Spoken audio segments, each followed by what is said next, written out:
नमस्कार, मैं हूं अनुष्का राय और आप देख रहे हैं फेस न्यूज। नई लाहौर शास्त्री नगर स्थित बाबा बांके बिहारी मंदिर में श्रद्धा और भारतीय संस्कृति की चमक के साथ तुलसी विवाह कथा का आयोजन किया गया। कथा का वाचन कथावाचक तुलसी महाराज ने अत्यंत भावपूर्ण शैली में किया, जिसने पूरे माहौल को आध्यात्मिकता से भर दिया। इस कार्यक्रम का आयोजन मंदिर के संचालिका एवं प्रमुख समाज सेवी स्नेहलता शर्मा की पहल पर किया गया, जिनका उद्देश्य क्षेत्र में धार्मिक और सांस्कृतिक वातावरण को सुदृढ़ बनाना है। कार्यक्रम में मुख्य रूप से उपस्थित रहे पूर्व पार्षद एवं मंदिर के संस्थापक बंसीलाल नेताजी, प्रमुख समाज सेवी विकास जैन और फेस मीडिया ग्रुप के अध्यक्ष डॉक्टर मुश्ताक अंसारी। इसके अलावा बड़ी संख्या में महिलाएं, युवतियां और स्थानीय निवासी भी इस आयोजन का हिस्सा बने और पूरे परिसर को भक्ति से सराबोर कर दिया। भक्तगण भजनों का आनंद लेते हुए भी नजर आए। आइए देखते हैं जैनब अंसारी की ये खास रिपोर्ट। इस न्यूज के प्रायोजक है सर्वोकॉन, रखे सब कंट्रोल में। FMS इंफ्राटेक रियल एस्टेट का भरोसेमंद साथी, servo step for strong tomorrow और अयाज परफ्यूम्स। बहुत ही अच्छे इंसान है। आज से मैं 30-40 साल से इनसे मेरा प्यार है। चलो अच्छा हुआ, पहले इन्होंने भी यहाँ पे कथा कराई थी, भागवत कथा इन्होंने भी कराई थी।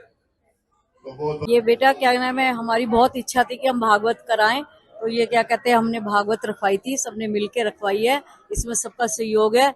इस मंदिर को क्या नाम बंसीलाल जी से बहुत इनकी कृपा हुई है। इस पे इन्होंने हमें आज्ञा दी और हमने भागवत जो है बहुत मन से और सबने मिलके कराई है ये भागवत। और भागवत कथा होती रहती है। मंदिर बना हुआ है, लोगों के लिए मंदिर बना है और हम कोई किसी से पैसा नहीं, कथा करो चाहे रासलीला करो, जो मर्जी करो, यहाँ पे प्रोग्राम हम किसी से पैसा नहीं लेते। अब गौ माता है यहाँ पे 30-40 गौ माता है और 30-40 बच्चे हैं, किसी से पैसा नहीं लेते। जो हमें पैसा नहीं चाहिए, जो कोई रोटी डाल दे, कोई रोटी लेके आए, क्या चारा डाले, जो हमें कोई पैसा नहीं चाहिए। गाय को खिलाए, हमें नहीं चाहिए पैसा। सेवा भरी है। भगवत कथा तुलसी राम जी ने की है, प्रेम जी ने भी कथा की है। साल के अंदर 3-4 कथा तो यहाँ पे होती रहती है और कोई बनाई नहीं है। कोई बिजली का खर्चा नहीं देते हम, कोई सब्जी, ये गलीचे भी यहाँ पे मिले हैं। तो थोड़ा बहुत सामान लाना पड़ता था, कुर्सी वगैरह, वो भी भगवान ने चाहा कुर्सी भी हम अपनी बना लेंगे, जिससे फ्री सेवा। अभी बताया है अभी आपको कि कल मैं एक शादी के पे गया और हमारी जो बिटियां हैं हुक्का पी रही हैं, शराब पी रही हैं और ऐसा मैं तो प्रभु से विनती करता हूँ कि ऐसे काम नहीं होने चाहिए। और माताओं बहनों से ये कहता हूँ कि अपने बच्चों को संभाल के रखो कि गलत रास्ते पे ना जाए हमारी बेटे, क्योंकि कल युग है। हम माँ बाप नहीं ध्यान रखेगा तो कौन करेगा। अपनी बिटियों को संभाल के रखो। हमारा तो यही संदेश है। पूजा पाठ करो, ये मांस मच्छी शराब छोड़ो, बिल्कुल इसमें कुछ नहीं पड़ा। भगवान राम, भगवान कृष्ण, भीम, इतने योद्धा हुए, क्या वो मीट खाते थे? नहीं, दूध पीते थे, मक्खन खाते थे, इतने शेर थे। तो मीट खाने वाले का इसी शक्ल ही बदल जाती है, राक्षस हो जाता है। वो मीट खाने वाला भी राक्षस होता है, उसका दिमाग भी राक्षस हो जाता है। तो मीट खाना बंद करो, शराब पीनी बंद करो, प्रभु की सेवा करो, सब कुछ मिलेगा। धन्यवाद। जय। ये भागवत की कथा चल रही है यहाँ। आज 6 दिन षष्ठम दिवस है और सनातन धर्म में हमारा ये धर्म है, सब धर्मों में श्रेष्ठ है। सर्व धर्मों माने सबके लिए, सबके हित की बात करते हैं, क्योंकि हमारे धर्म में सबसे पहले गाय के लिए कहा है। विप्रधेन सुरसंत लीन मनुज अवतार।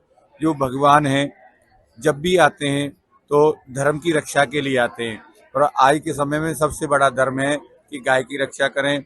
और धर्म के साथ साथ में हमें अपने परिवार की ओर विशेष ध्यान देना पड़ेगा, क्योंकि आज के समय में भौतिकता में थोड़ा बच्चों पर विशेष ध्यान देंगे तो हमारा जीवन सरल, सुगम और अच्छा रहेगा।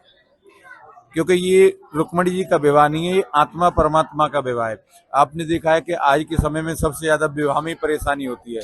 बच्चों में थोड़ा ऐसा संस्कार बने, माता पिता की सहमति से विवाह हो तो दीर्घ काल तक चलता है। पहले विवाह होते थे, किसी का तलाक नहीं होता था, अब एक विवाह होता है, हर 1 महीने में 2 महीने में तलाक हो जाते हैं। ऐसा क्यों हो रहा है? थोड़ा इस पर हमें गहन अध्ययन करना चाहिए और ऐसे जो धार्मिक स्थल हैं थोड़ा उनका विशेष रूप से ध्यान देना चाहिए। थोड़ा थोड़ा करके, अगर धार्मिक स्थल नहीं रहेंगे तो संसार में बताइए कहाँ पर कोई जाएगा। ये सब चीजें धीरे धीरे लुप्त होती जा रही हैं। हम सब लोगों को थोड़ा सा जागृत होना है और खास करके मैं कहूँगा युवा पीढ़ी इसमें ज्यादा सहयोग दे। आप भी हैं, बहन जी हैं आप, मैं आपका थोड़ा नाम जानता नहीं हूँ, भैया भी हैं, आपकी सारी जो टीम है, बहुत बहुत धन्यवाद देता हूँ कि आप जगह जगह जाकर के सबको जागृत कर रहे हैं। मैं आपके प्रयास की बहुत प्रशंसा करता हूँ। जब तक आप जैसी बहनें हमारी आगे नहीं आएंगी तो हमारे देश का कैसे उत्थान होगा। क्योंकि सनातन धर्म की प्राचीन काल से ही जिम्मेदारी स्त्रियों पर है। बहनें, झांसी वाली रानी हुई, चाहे मीराबाई हुई, ये सब हमारी माताएं बहनें, उन्हीं की सत्प्रेरणा से ये संसार चल रहा है। इसलिए मैं कहता हूं कि पुरुषों से ज्यादा बहनों से मैं निवेदन करूंगा कि बहनें आगे आएं। बहन हमारी कोई कम नहीं है। देश में हमारी बहन, हमारा ऐसा देश है जहाँ बहनों को हम सती बोलते हैं, उनके आगे अग्नि भी शांत हो जाती है। तो आप थोड़ा समाज को जागृत करें। आपके सहयोग के पीछे हमारा पूरा संसार का सहयोग आपके साथ रहेगा। हमारा जो भी सहयोग योगदान बनेगा, हम आपके साथ हैं। पर आप आगे आए, हम भी आगे हैं। देश की रक्षा तभी हो सकती है जब सनातन धर्म की रक्षा होगी। राधे। मैं यही कहना चाहता हूं कि हमारे बंसीलाल जी द्वारा ये गौशाला स्थापित है, मंदिर स्थापित है। ऐसी सेवाओं में सबका सहयोग बहुत जरूरी होता है। उस सहयोग के लिए मैं सबसे यही कहता हूं कि अच्छे काम में लगो, गौ सेवा करो, गौशाला में आओ, चारे की सेवा है, खर सेवा है, भूसा सेवा, जो भी सेवा है आप श्रद्धा अनुसार, इनकी तरफ से कभी भी किसी राशि के लिए नहीं कहा गया है। जैसी आपकी श्रद्धा बने, अगर कुछ नहीं तो आकर के गौ माता के चरण छू जाओ, बस यही सेवा स्वीकार है और सब लगे रहें। मैं तो कहता हूँ सद्विचार इनके अंदर ऐसे भगवान ने दिए हैं, ऐसे सद्विचार दिए, तो हमारे सबके अंदर भी ऐसे सद्विचार आने चाहिए। गौ माता की सेवा करें, हमारा कल्याण।